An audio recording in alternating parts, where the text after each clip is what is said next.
may panawagan sana ako kay BP Sara.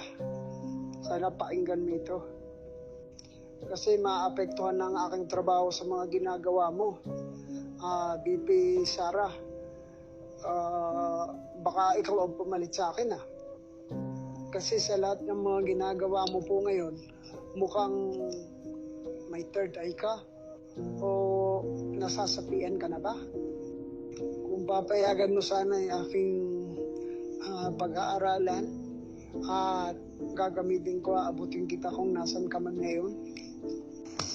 Para lang maintindihan ko kung ikaw ba ay may third eye o may gustong sumapi sa'yo o ikaw ay nasapian na.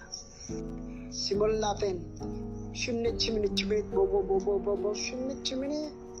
Shiminit, shiminit, bobo, bobo, shiminit. Bipinday, ayon sa aking nakikita at naramdaman, hindi pa naman nakabukas ang third eye mo.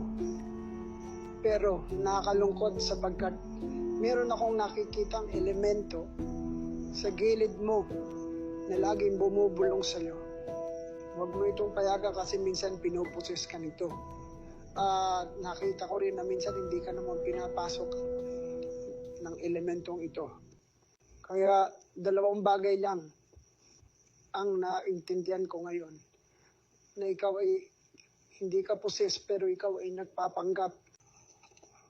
Either ikaw ay may sayad na or minsan totoong naposes. Pero hindi ko makita na napoposes ka. Mukhang yung may sayad, makatotohanan pa. Kaya BP, huwag ka na magpanggap, maawa ka po sa akin, mawawalan ako ng trabaho. Kami ni Balvin mawawalan ng trabaho. At sarilinin mo na lang po sana ang pagiging may sayad mo at ang pagiging bobo. Yun na po. Bye.